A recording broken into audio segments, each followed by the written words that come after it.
આ ડોક્યુમેન્ટરી ધાર્મિક, ઐતિહાસિક અને લોકપ્રચલિત માન્યતાઓ પર આધારિત છે. તેનો હેતુ માત્ર માહિતીપ્રદ અને સાંસ્કૃતિક વારસાને રજૂ કરવાનો છે. અમારી કોઈ પણ ધર્મ, વ્યક્તિ, સમુદાય અથવા તેમની લાગણીઓને ઠેસ પહોંચાડવાની કોઈ ઈચ્છા નથી. શૂટિંગ દરમિયાન કોઈ પણ પ્રાણી કે પશુને કોઈ પણ નુકસાન પહોંચાડવામાં નથી આવ્યું, તેમજ ઐતિહાસિક સ્થળોની સંપૂર્ણપણે કાળજી અને સુરક્ષા જાળવવામાં આવી છે.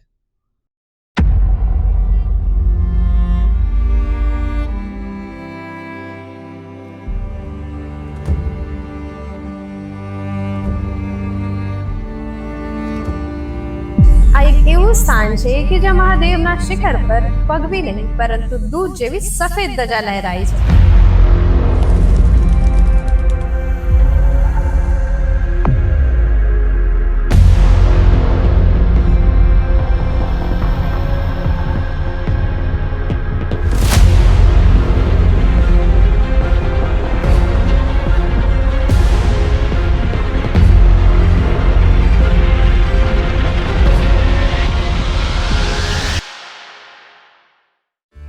નમસ્કાર. સૌરાષ્ટ્રની આ પવિત્ર ધરતી વિશે કહાવત છે કે અહીં કણે કણમાં શંકર અને મણે મણે મોતી પાકે છે. તો ચાલો આજે હું તમને એક એવી જગ્યાએ લઈ જઈ રહી છું કે જ્યાં હર એટલે કે મહાદેવ અને હરિ એટલે કે વિષ્ણુ પણ સાક્ષાત બિરાજમાન છે.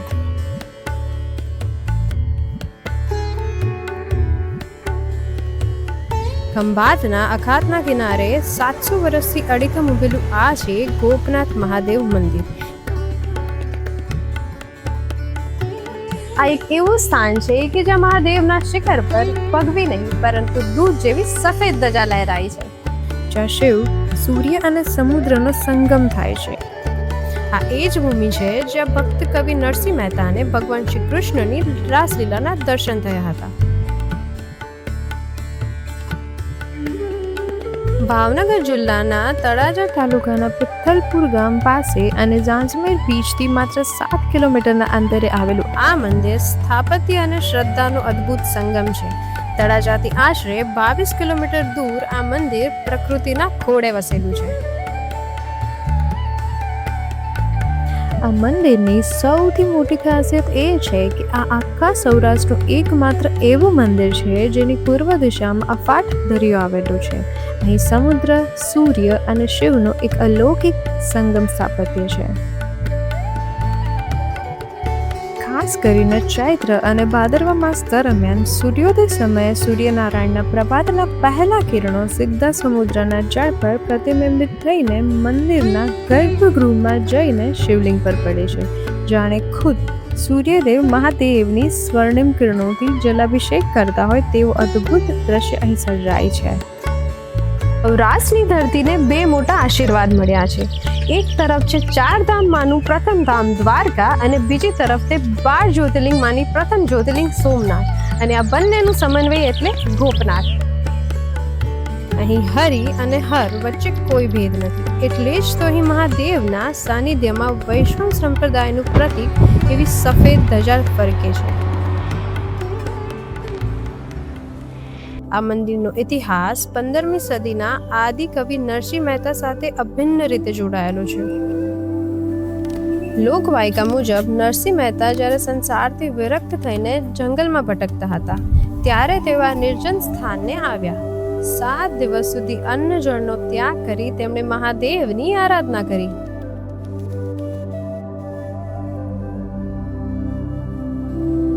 ભોળાનાથ પ્રસન્ન થયા અને નરસિંહને વરદાન માંગવા કહ્યું.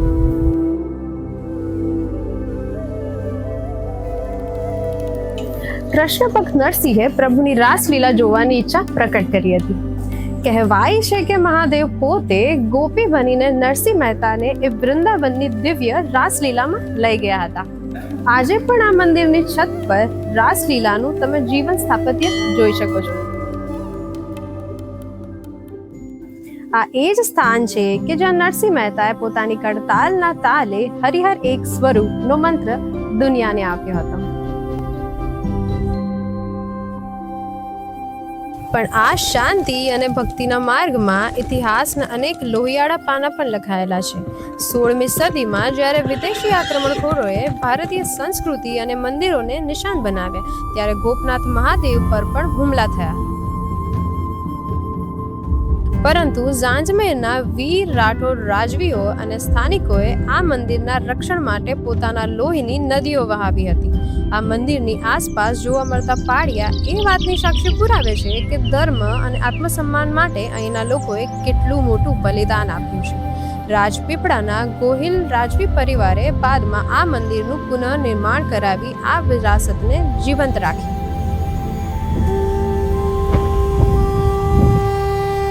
ગોપનાથ મહાદેવ મંદિર માત્ર પથ્થરોનું બનેલું સ્થાપત્ય નથી, તે હજારો વર્ષથી શ્રદ્ધા, કવિતા, વીરતા અને તપસ્યાનું કેન્દ્ર છે. અહીંની રેતીના કણે કણમાં નરસિંહ મહેતાની કડતાલનો નાદ સંભળાય છે અને સમુદ્રની લહેરોમાં હરિહરનો નાદ ગુંજે છે. જો તમે આધ્યાત્મિક શાંતિ અને ભારતના ભવ્ય ઇતિહાસને એક સાથે અનુભવવા માંગતા હો તો જીવનમાં એકવાર ગોપનાથ મહાદેવ જરૂર પધારશો. અહીં આવ્યા પછી તમને પણ સમજાશે કે શા માટે કહેવાય છે હરિહર એક સ્વરૂપ, અંતર 9 દર્શો.